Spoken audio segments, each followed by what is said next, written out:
جو پوری دنیا میں پھیلا ہے اتنے چھوٹے پیریڈ میں، اخلاق سے، عرفانیت سے، روحانیت سے. اور آپ اسی وجہ سے تو میں عرض کر رہا ہوں کہ اس کو بلیک میل کیا جا رہا ہے، یہ بتانے کے لیے. ابھی میں نے آپ کو حضرت موسیٰ کا قصہ سنایا جن کے ہاتھ میں ید بیضا ہے. ید بیضا یعنی حضرت موسیٰ جو اولو العزم پیغمبر ہیں، جو کلیم اللہ ہیں، ان کے جن کے ہاتھ میں ید بیضا ہے، ان کے ہاتھ کی 5 انگلیاں بھی ایک ساتھ نہیں ہیں. ایک موٹی ہے، ایک چھوٹی ہے، ایک لمبی ہے، ایک پتلی ہے. تو بلینس آف مسلم پورے ایک کیریکٹر کے کیسے ہوں گے؟ بعض ایسے بھی ہوں گے جن کے ہاتھ میں تلوار ہوگی، بعض ایسے بھی ہوں گے جو ہاتھ باندھ کے گردنیں کاٹتے ہوں گے. I agree with that. لیکن اس سے آپ پورے اسلام کو تو رنگ نہیں دے سکتے. عرفانیت کے ان راستوں کو تو دیکھیے آپ. تو اس وجہ سے موجودہ دور میں اس پراشو بلیک میلنگ، اگر آپ کوئی چیز پیش کر سکتے ہیں تو پھر وہ تصوف کے خطروں کو پیش کرنا پڑے گا، جہاں پہ مولانا روم بھی یہ کہہ رہے ہیں کہ تو گبر ہے، تو کافر ہے، تو اگر آپ کے مجوس ہے، تو بت پرست ہے، آ جا ہمارے پاس، کیونکہ یہ درگاہ خداوندی ہے. اسی وجہ سے آپ جانتے ہیں کہ اقبال نے حضور کی حدیث کو شیئر کیا ہے، نظم کیا ہے کہ ای ہمیں روئے زمین مسجد من، یہ پوری زمین میری مسجد ہے. تم جاپان میں بھی سجدہ کر سکتے ہو، تم کعبے میں بھی سجدہ کر سکتے ہو، تم ٹورنٹو میں بھی سجدہ کر سکتے ہو، ہمیں روئے زمین. تو معلوم یہ ہوا کہ انسانیت آج کے دور میں اگر ہم انٹرفیت میں بیٹھیں تو ہم کو اسلام کا وہ خوبصورت آپ کے چہرہ بتانا چاہیے جو ہے کہ کیریکٹر کیا ہے. حضور کا سیرت دیکھیے کہ مدینے میں حضور کے زمانے میں یہودی زندگی کر رہے ہیں. یہ نہیں، اگر وہ روایت صحیح ہے کہ ایک یہودن آپ کے جو ہے کیا کہتے ہیں کچرا معاذ اللہ حضرت کے سر پر ڈالتی ہے. آج ہمارے مولوی کے سر پہ آپ کے جو ہے پانی پھینک کے تو دیکھیے. یہ ہے صحیح اسلام کی. تو دور حاضر میں انسان سازی اسلام کی پوری طریقے سے یہ بتانے کے لیے یہ ہوئی ہے کہ یہاں پر ہر ایک، تو میں عرض کر رہا تھا کہ سعدی نے کہا بنی آدم آزا یک دیگرن کہ از آفرینش یک جوہرن، سب پیدائشی اعتبار سے ایک باپ کی اولاد. تو جب صلح اور شانتی کا مسئلہ رہے گا، ایک دوسرے گیو اینڈ ٹیک کا مسئلہ رہے گا. اسی وجہ سے حافظ نے کہا اگر دنیا میں امن و صلح چاہتے ہو، حافظہ گر وصل خواہی صلح کن با قاس و عام. حافظ اگر امن و شانتی چاہتے ہو تو صلح کرو با خاص و عام، ہر ایک سے. حافظہ گر وصل خواہی صلح کن با خاص و عام، با مسلمان اللہ اللہ، با برہمن رام رام. تو ہر ایک کا جو دین ہے اس کے دین کے ساتھ اس کی توہین مت کرو. با مسلمان اللہ اللہ، با برہمن رام رام. 700 سال پہلے آپ کے کہہ دیا حافظ نے. اور یہی چیز کو آپ کے جو ہے خسرو دہلوی نے 700 سال پہلے کہا کہ مگو مرد ست کشتام در نبرد. اے مرد مت کہے کہ میں نے جنگ میں 100 لوگوں کو کاٹ کے پھینک دیا ہے. مگو مرد ست کشتام در نبرد، یکی زندہ کن تات خوانند مرد. تو ایک مرتے ہوئے کو تو بچا لے تو میں تجھے مرد کہوں گا. تو مرد وہ ہے جو مرتے ہوئے کو بچاتا ہے، مرد وہ ہے جو زندگی بخشتا ہے. یہ ہے تعلیمات. اسی وجہ سے تو آپ دیکھ رہے ہیں کہ 2000 سے زیادہ 9 سپر میں لکھتے ہیں خسرو دہلوی 2000 سے زیادہ اس وقت خانخواہیں موجود ہیں، اور سب سے بڑی خانخواہ جمنا کے کنارے اس وقت حضرت نظام الدین اولیاء کی ہے، اور وہ نظام الدین اولیاء کا خسرو کہ نظام الدین اولیاء کہتے ہیں اگر اسلام اجازت دیتا تو میں کہتا خسرو کو میری قبر میں دفن کرنا۔ وہ خسرو آپ نظام الدین اولیاء کے ملفوظات دیکھیے، فوائد الفوائد میں لکھتے ہیں کہ یہ ترک اللہ ہے، یہ میرا خسرو اور تو یہ جو چیزیں ہیں میں یہ بتانے کی کوشش کر رہا ہوں کہ سماجی ضرورتوں کے علاوہ زبانوں اور بولیوں میں بھی یہ اولیاءوں نے، یہ صوفیوں نے، یہ تصوف کے افراد نے جو محبت کا پرچار کیا ہے۔ دیکھیے زیادہ تر عام طور سے ان کے کرامات اور ان کے کرشمات اور ان کے معجزات اس طرح کی چیزوں پر وقت صرف کیا گیا ہے۔ ان کی تعلیمات دیکھیں، اس پر زیادہ حضرت معین الدین خواجہ اجمیری جو صوفیوں کے سرخیل ہیں بر صغیر کے، فرماتے ہیں خدا اس شخص کو دوست رکھتا ہے، یعنی وہ خدا کا دوست ہے جس میں سخاوت دریا کی طرح ہو۔ کیا جملہ ہے، سخاوت دریا کی طرح ہو۔ ابھی میں نے کہا حضور کی حدیث ہے کہ اگر تمہارا ہمسایہ بھوکا سو جائے، یا ابھی میں کہہ رہا تھا کہ آپ اپنی کوٹھی بنا لیجئے لیکن اگر آپ یتیموں کا خیال نہ رکھیں، جس شخص کی سخاوت دریا کی طرح ہے۔ دریا کیا کرتا ہے؟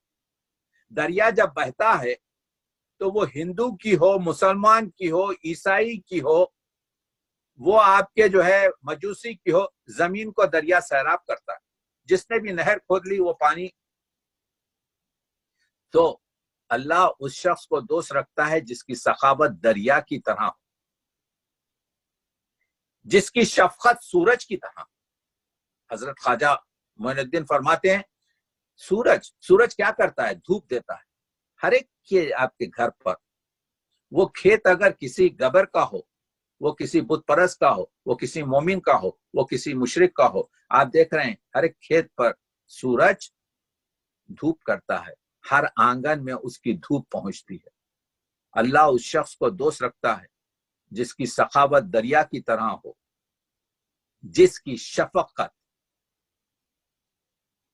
سورج کی طرح ہو، اور جس کی تواضع زمین کی طرح ہو۔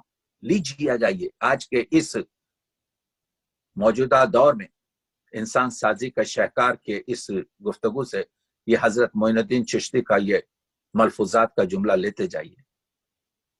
تواضع زمین کی طرح ہو۔ کوئی بھی شخص بیج بو دے زمین میں، اگر اس میں جان ہے تو وہ نمو دے گی، اس کو درخت میں تبدیل کرے گی۔ یہ نہیں دیکھے گی کہ بیج بونے والا شخص کون ہے، اس کا جینیٹکس کیا ہے، اس کا کلر کیا ہے، اس کا اقتصاد کیا ہے، اس کا طبقات کیا ہے، نہیں دیکھے گی۔ تو اس جملے میں کیا ہے؟ جملے میں یہ ہے وہی جو قرآن مجید درست ہے۔ یہ جو قرآن مجید آیا ہے، یہ جو اسلام آیا ہے، پوری دنیا کے لیے آیا ہے۔ تصوف یہی چاہتا ہے، علماء صوفی یہی چاہتے ہیں کہ یہ پیغام عالمگیر ہو۔ خود پرستی، آگے ایک جگہ کہتے ہیں خود پرستی، نفس پرستی در حقیقت بت پرستی ہے۔ یہ بت پرستی ہم کہتے ہیں فلانی بت پرست ہے۔ بھائی تو خود تو خود پرست ہے، تو خود تو نفس پرست ہے، تو سب سے بڑا بت پرست ہے۔ بڑے موسی کو مارا، نفس امارہ کو گھر مارا۔ علامہ اقبال ایک نظم لکھتے ہیں حضرت علی کے اسماء پر۔ حضرت علی فرماتے ہیں کہ پیغمبر نے مجھے ابو تراب کہا، یعنی مٹی کا باپ۔ یہ کنیت مجھے بہت پسند ہے۔ اقبال اس کا ترجمہ کرتے ہیں، مرتضی کس تیغ او حق روشن است، علی کو مرتضی اس وجہ سے کہتے ہیں کہ ان کی تلوار سے حق روشن ہوا، بوتراب از فتح اقلیم تنس، علی کو بوتراب اس وجہ سے کہتے ہیں کہ علی نے اپنے مٹی سے بنائے ہوئے بدن پر پوری طریقے سے اس طریقے سے قابو پا لیا تھا، اس طرح سے نفس امارہ کو کاٹ کے پھینک دیا تھا جیسے ایک بیٹے کے وجود پر باپ کا تسلط ہے۔ تو ابو تراب یعنی مٹی کا باپ، یعنی مٹی سے بنے ہوئے جسم پر پوری طریقے سے جو کمنٹ کرنا ہے، جو آپ کے اختیار حاصل کرنا ہے، وہ ذات اقدس علی میں ہے۔ تو اس وجہ سے یہ پسند تھا۔ تو معلوم یہ ہوا کہ ہم اگر اپنے جسم کو اگر نفس امارہ سے کلین کریں، اگر ہم آپ کے جو ہے مٹی کو جوہر بنا دیں، تو آپ دیکھ رہے ہیں تو یہ افراد میں جو ذات پات ہے، یہ رنگ و نسب ہے، یہ پیشے اور طبقات ہیں، اس کو آپ سے جو ہے نکالنا چاہیے۔ تو یہ ہے تو وہ چیز جس کے بارے میں جب جا کے آپ کہیں گے، اقبال کا شعر، کس نہ باشد در جہاں محتاج کس، اقبال کہتے ہیں کہ یہ اقبال کے پاس یہ خیالات کہاں سے آ رہے ہیں؟ اقبال اپنے آپ کو مرید کہتے ہیں، کس کا؟ مولانا روم کا۔ مولانا روم کے آپ کے یہ جو ہیں وہ مرشد ہیں، یہ مرید ہیں، اور یہ تمام چیزیں اقبال کو انہی تصوف کے علماء سے، کہیں سنائی سے، کہیں سعدی سے، کہیں آپ کے کیا کہتے ہیں حمدانی سے، کہیں داتا گنج سے، ان تمام افراد سے ملی ہے۔ اسی وجہ سے تو کہتے ہیں کہ کس نہ باشد در جہاں محتاج کس، کوئی بھی اس دنیا میں دوسرے شخص کا محتاج نہ رہے۔ یہ نہیں کہہ رہے ہیں کہ کوئی مسلمان دوسرے مسلمان کا محتاج نہ رہے، اقبال کہہ رہے ہیں کوئی شخص بھی۔ نقطۂ شر مبین است، تو بس اسلام کا سب سے اہم جوہر یہی ہے کہ کوئی شخص اس دنیا میں دوسرے شخص کا محتاج نہ رہے۔ ایک جگہ کہتے ہیں کہ میں نے جو اپنے فلسفے لا الہ الا اللہ کو، توحید کے مسئلے کو جو جوہر ترین اور محور ترین اور سینٹرل ترین جو اپنے شاعری کا مرکز قرار دیا ہے، وہ اسلام کی تبلیغ نہیں ہے، بلکہ ایک ایسے معاشرے کی تشکیل ہے جس میں سوائے اللہ کے کسی اور کی غلامی برداشت نہ کی جائے، اور یہی ایک سجدہ کیا جائے جو 1000 سجدوں سے نجات دے دیا جائے۔ یہی ایک ایسا سجدہ ہو کہ جس کی وجہ سے پوری آپ کے جو ہے یہ جو دنیا کے سجدے ہیں، یہ انسانوں کے من نہ دیدم سگی پیش سگی سب کر، میں نے آج تک نہیں دیکھا۔ میں نے انسانوں کو دوسرے انسانوں کے سامنے سجدے کرتے دیکھا، لیکن میں نے آج تک نہیں دیکھا، اقبال کہتے ہیں، کہ ایک کتا آپ کے دوسرے کتے کے سامنے سجدہ کرے۔ تو انسان جو ہے کتوں سے بھی بدتر ہو گیا ہے۔ اس وجہ سے چاہتے یہ ہیں کہ فلسفہ لا الہ کو آگے بڑھایا جائے، تاکہ لا الہ میں صرف اللہ کی جو ہے حکومت ہے۔ تو یہ تمام چیزیں آپ کے جو ہے آ جائیں گی۔ کس نہ باشد در جہاں محتاج کس، نقطۂ بندے حق بے نیاز از ہر مقام، مقام کی ضرورت نہیں ہے۔ بندے حق وہی صوفی ہے، بندے حق وہی مرد مومن ہے، بندے حق وہی مرد مجاہد ہے، بندے حق وہی مرد کامل ہے۔ بندے حق بے نیاز از ہر مقام، he doesn't care، اس کو کسی چیز کی ضرورت نہیں، نہ غلام ہو رہا نہ اس کا غلام، نہ وہ کسی کا غلام ہے اور نہ کسی کو وہ غلام بناتا ہے۔ تو آپ نے دیکھا کہ یہ جو تعلیمات ہیں آج کے اس دنیا میں چاہتا یہ ہوں، کیونکہ یہ جو ہمارے نوجوان یہاں پر ٹورنٹو میں مراقبہ اور یہ سما حال میں جو خوبصورت گفتگو عظیمیہ آپ کے جو ہے، یہ جو اہم میں نے جو بتائے ہیں عظیم اولیاء، اب میں وہ یہ بتانے کی کوشش کر رہا ہوں کہ یہاں پر جو روشنی پھیلی گئی ہے قلندر بابا اولیاء کی، تو قلندر بابا اولیاء سے بہت سے لوگ اس وجہ سے واقف نہیں ہیں، بہت سے لوگ واقف ہیں لیکن بہت سے لوگ اس وجہ سے بھی واقف نہیں ہیں کہ وہ بلند شہر ہندوستان میں 1898 میں پیدا ہوئے اور پھر انہوں نے تعلیمات دی. دیکھیے یہ روشنی ہے, کہیں سے لیں, اپنے نانا سے انہوں نے حضرت تاج الدین ناگپوری سے تصوف کی تعلیمات حاصل کی. پھر وہی مشقت چکی, یہ ہیں صوفی لوگ جو الیکٹرانک انجینئر ہوتے ہوئے بھی, علی گڑھ کے پڑھے ہوتے ہوئے بھی اپنی روٹی کما رہے تھے. لوگوں کو بدنام کیا جاتا ہے کہ بھئی یہ تو جو ہے صوفی لوگ, آپ کے ان کے ہاتھوں کو دیکھیے, ان کے ہاتھوں میں کبھی آپ کے جو ہے کبھی ان لوگوں نے کوئی آپ کے کام ہی نہیں کیا. نہیں, آپ دیکھیے زندگی. حضرت سید محمد عظیم برقیہ, جن کو ہم قلندر بابا اولیاء کہتے ہیں, جن کے نام سے یہ مراقبہ حال میں گفتگو ہوتی ہے, عظیم شاعر ہیں. ان کا تعلق 11ویں امام حسن عسکری سے, اور یہ علی گڑھ وغیرہ سے کرنے کے بعد سے پھر وہ 1947 میں کراچی جاتے ہیں, اور کراچی میں وہاں پر یہ آپ کے کیا کہتے ہیں ایک سلسلہ جو عظیمیہ ہے, بڑے ادیب ہیں, بڑے صوفی ہیں, بڑے روحانی اور عرفانی مسائل سے حاصل ہیں. ان کی کتابیں دیکھیے آپ کے, کبھی لوح و قلم ملے گی, علم و عرفان ملے گی. جو مجھے اٹریکٹ کیا ہے سب سے زیادہ, کیونکہ میں ادیب اور شاعر وغیرہ کی وجہ سے, ان کی روایات. وقت نہیں ہے, اس وجہ سے میں چاہتا ہوں کہ آپ کو یاد ہے وہ خیام کی ربائی کہ برسنگ زدم دوش صبح کاشی, سرمش شدم چو کردم اوں اوباشی. میں نے وہ جو ہاتھ میں پھیلا تھا مٹی کا ساغر, اس کو میں نے پتھر پہ مار کے توڑ دیا, اور کیونکہ نشے میں تھا, کیونکہ جو ہے معرفت کا نشہ ہے یا آپ کے نشہ ہے, اس میں نے توڑ دیا. تو اس نے اس کوزے سے آواز آئی, بمن با زبان حال می گفت سبو من چو تو بودم تو نیز چو من باشی. تو چاہتا ہے کہ میں کل تیرا جیسا تھا اور آج تو نے, یعنی جب ہم مر جائیں گے تو ہمارا جسم مٹی بن جائے گا. اس مٹی سے کیا ہوگا؟ اس مٹی سے کوزہ بنایا جائے گا, اور کوزے جب ٹوٹ جائیں گے تو اسی طریقے سے آپ کے پھینک دیے جائیں گے. تو آپ دیکھ رہے ہیں کہ قلندر بابا فرماتے ہیں, یہ پرانی جو چیز تھی کہ معلوم شد کہ ہیچ معلوم نہ شد, معلوم نہیں کہاں سے آتا ہے, معلوم نہیں کہاں سے آنا ہے مرا, معلوم نہیں کہاں پہ جانا ہے میرا. یہ علم کے کچھ علم نہیں ہے مجھ کو, کیا علم کے کھونا ہے کہ پانا ہے میرا. وہی چیز ہے جو فارسی میں ہے ہمارے لیے, کیونکہ ہمارے پاس اب فارسی نہیں رہی, اردو رہی ہے. تو آپ دیکھ رہے ہیں کہ بابا اولیاء نے فرماتے ہیں کہ کس طریقے سے یہ دور جہاں کیا ہے بتا اے ساقی, اس راز کو ہم سے نہ چھپا اے ساقی. یہ دور پیالے سے ہے ملتا جلتا, اس دور کو توڑ کر دکھا اے ساقی. ابھی جو میں نے خیام کی ربائی پڑھی جو 1000 سال پرانی ہے, دیکھا آپ نے کہ بابا اولیاء نے کہا. ابھی جو ہم گفتگو کر رہے تھے مولانا روم کی کہ یہ گبر, یہ آپ کے کافر, یہ آپ کے مشرک, یہ مجوس.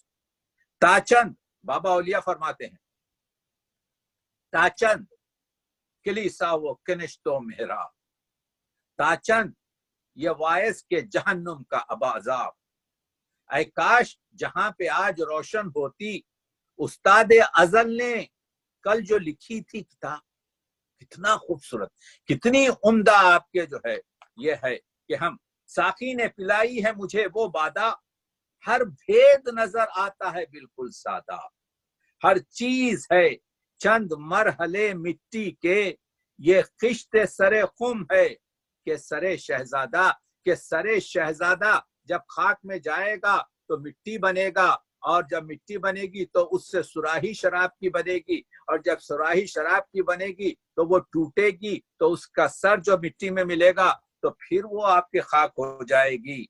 یہ سرو ہیں, یہ سرو کا درخت جو باغ کی خوبصورتی ہے, یہ سرو ہیں سب سرو قدوں کی مٹی, یہ لالے ہیں سب لالا رخوں کی مٹی, یہ سبزہ ہے سب زہرا وشوں کی مٹی, جگنو ہے تمام سیم بروں کی مٹی. آپ کو یاد ہے کہ غالب نے کہا تھا خاک میں کیا صورتیں ہوں گی جو پنہا ہو گئیں, اور آپ کو یاد ہے وہ شعر مولانا روم کا کہ مولانا روم نے کہا تھا کہ کیا کہا تھا مولانا روم نے کہ یہ کوزاگر اور کوزا یہ سب مٹی کی طریقے سے ہیں، یہ مٹی یہ کوزا ہے، یہ کوزاگر ہے، یہ مٹی ہزار شکل کا محور ہے، یہ مٹی ہی انگور ہے اور میں خانہ، یہ مٹی ہی ساقی کا رخ انور ہے۔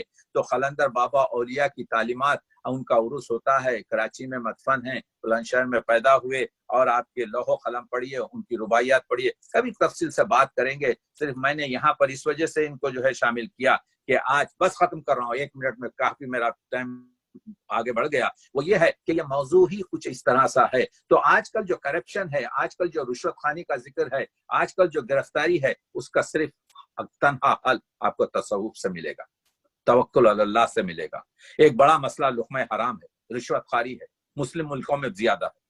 تو رومی سے، مولانا روم سے اسی پوچھا تھا اقبال نے، اسی وجہ سے اس کا سوال ہی کیا تھا مولانا روم سے، کیونکہ ان کو معلوم ہے کہ اگر کرپشن کا کوئی علاج ہے دور انسان سازی کی سب سے بڑی چیز جو ہے، حقوق جو ہے انسان سازی، دوسرے انسان کے ساتھ جو ظلم ہے، اور ظلم کی سب سے اہم چیز جو ہے وہ آپ کے کرپشن ہے۔ جب آپ ایک روٹی میں سے پوری روٹی آپ کھا لیں، ایک لقمہ غریب کو جس میں 10 غریب بیٹھے ہوں کھائیں، تو کسی کا پیٹ نہیں بھرے گا۔ تو رومی نے سوال کیا تھا، اقبال نے رومی سے سوال کیا تھا، علم و حکمت کا ملے کیوں کر سراغ، کس طرح ہاتھ آئے سوز و درد و داغ۔ تو مولانا روم نے کہا تھا علم و حکمت زائد از لقمہ حلال، علم اور حکمت جو ہے آپ کو ملے گا صرف لقمہ حلال سے۔ عشق و رقت آئے از لقمہ حلال، یہ عشق، یہ محبت، یہ دنیا کے ساتھ محبت سب لقمہ حلال سے ملے گی۔ تا ندانی نقطۂ عقل الحلال، جب تک تو عقل الحلال یعنی کیسے حلال کی روٹی کھائی جا نہیں سمجھ سکتا، بڑ جماعت زیستن گردت مال، تو مسلمان یا تو اپنی جماعت میں خام نہیں رہ سکتا۔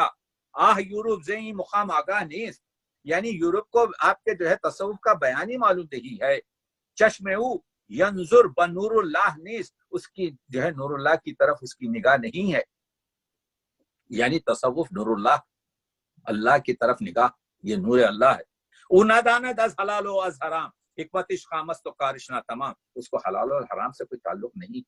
تو کرپشن کے لیے بھی جو انسان سازی کا بہت اہم پوائنٹ ہے، آپ کو عرفان، توکل، اور اب آپ کو جو ہے کریم جو تجھے دینا ہے بے طلب دے دے، فقیر ہوں پر نہیں حاجت سوال مجھے۔ تو فقیروں کے پاس جو توکل ہوتا ہے، فقیروں کے پاس جو آپ کے جو ہے جو کچھ بھی رہتا ہے، جو اپنی زندگی دے سکتے ہیں، تو معلوم یہ ہوا خودی کے نگہباں کو ہے زہر ناب، وہ نان جس سے جاتی رہی اس کی تاب، وہی نان ہے اس کے لیے ارجمن، رہے جس سے دنیا میں گردن بلند۔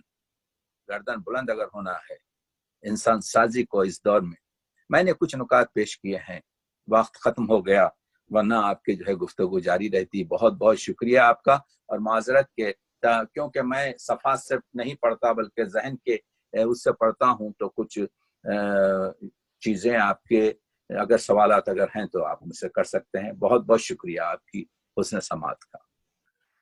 ماشاءاللہ ڈاکٹر صاحب، آپ کا بہت بہت شکریہ کہ آپ نے اتنے مختصر سے وقت میں اتنے جامع انداز میں تصوف کے بارے میں ہم طالب علموں کے علم میں اضافہ فرمایا۔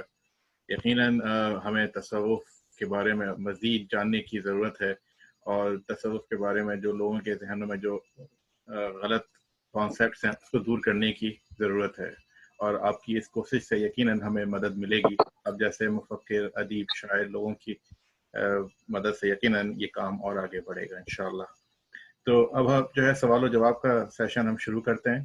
آپ لوگوں کے ذہن میں ڈاکٹر تقی عابدی صاحب کے اس لیکچر کے حوالے سے کوئی سوال ہو تو آپ کائنڈلی ہینڈ ریز کر لیں اور پھر ان میوٹ کر کے آپ پوچھ سکتے ہیں۔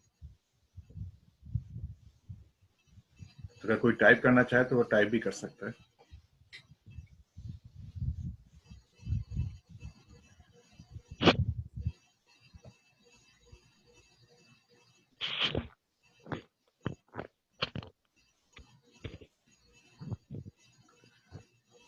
جی السلام علیکم میاں عزیز صاحب، آپ کو کوئی سوال پوچھنا ہے؟ فرمائیے۔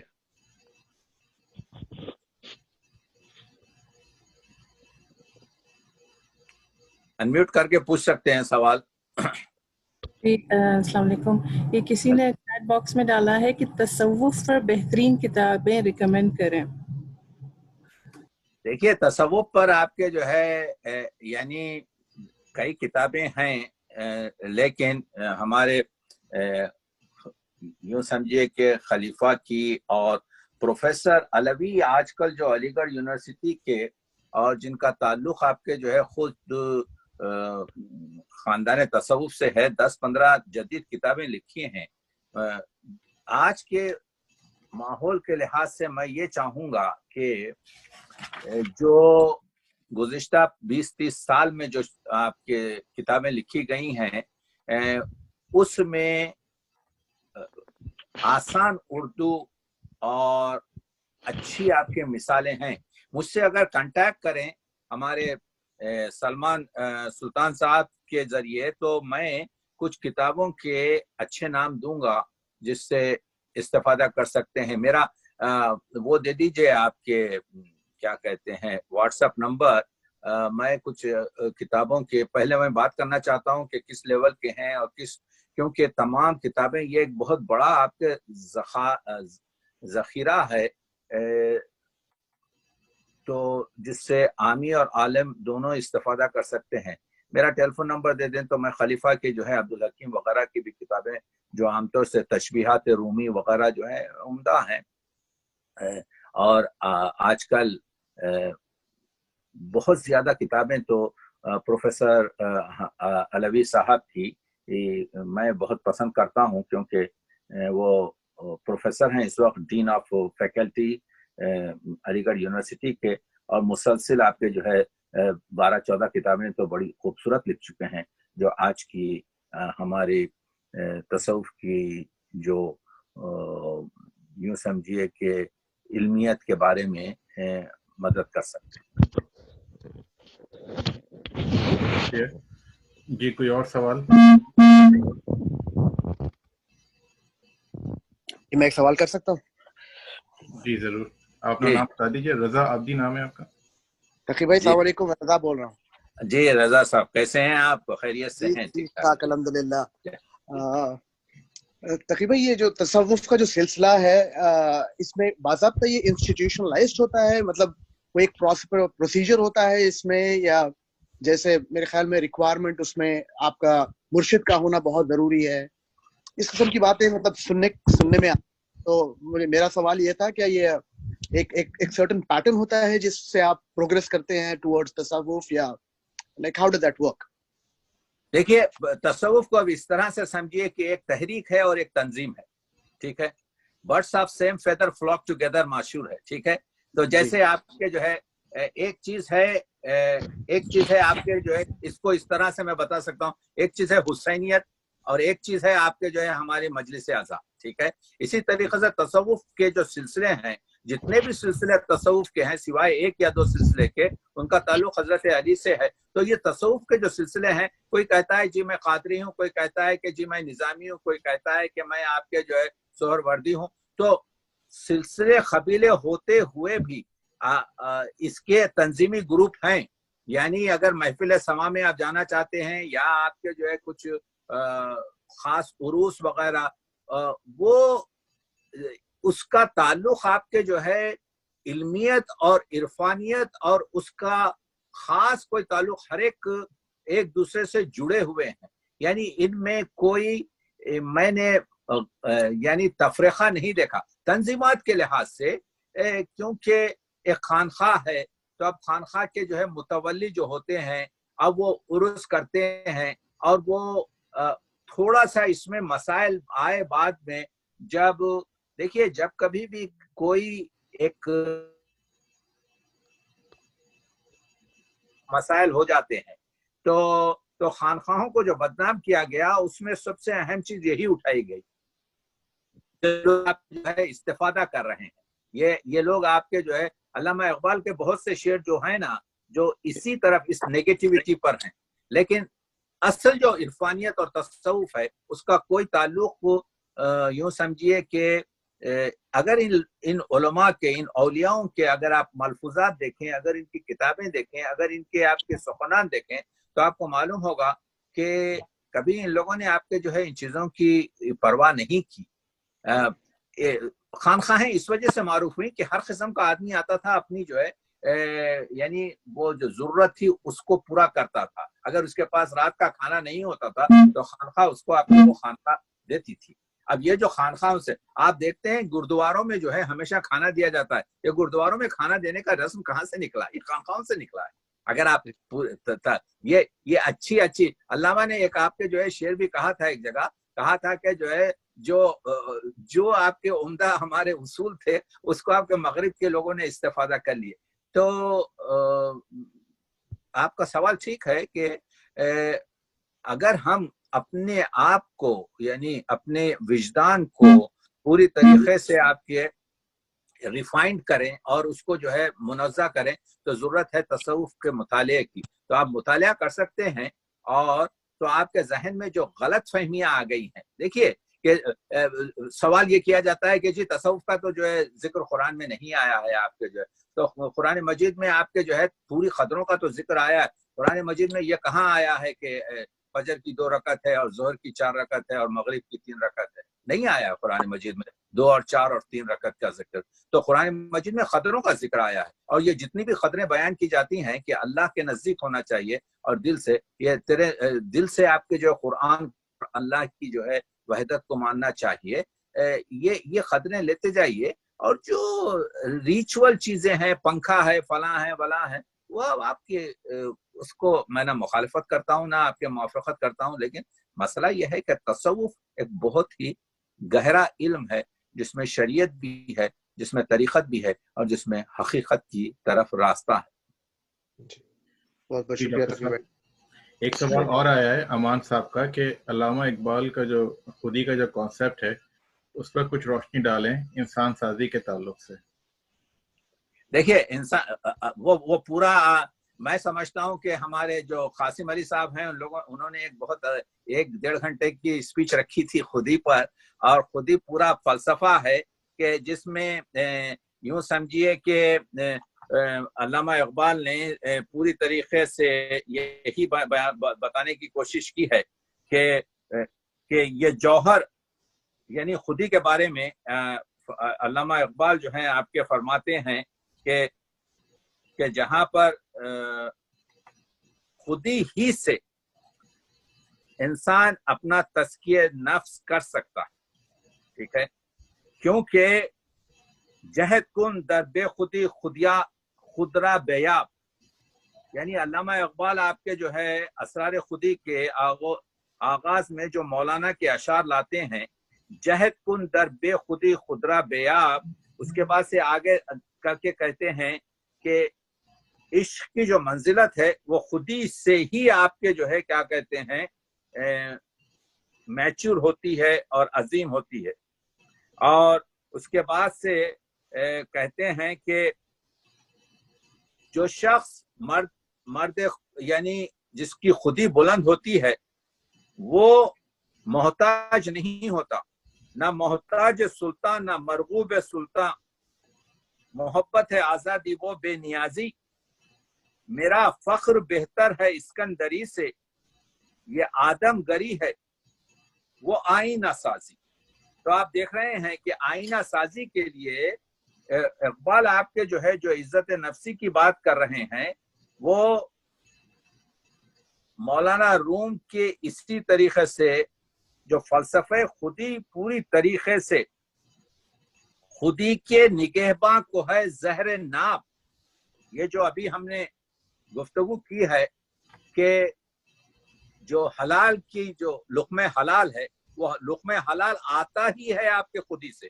خودی کے نگہباں کو ہے زہر ناب، وہ نان جس سے جاتی رہے اس کی تاب، وہ جو ہے زہر ہے، وہ نان جس سے اس کی جو ہے عزت چلی جائے، وہی نان ہے اس کے لیے ارجمان رہے جس سے دنیا میں گردن بلند. تو فلسفہ خودی جو ہے بغیر خودی کے فلسفے کے، بغیر خودی کی بلندی کے ہم اپنے نفس کو کیا تزکیہ کر ہی نہیں سکتے. آپ دیکھ رہے ہیں اے طائر اللہ ہوتی اس رشت سے موت اچھی. تو کہنے کا مطلب یہ ہے کہ یہ پورا ایک میں اس پورے موضوع میں اس وجہ سے داخل نہیں ہونا چاہتا ہوں کہ وہ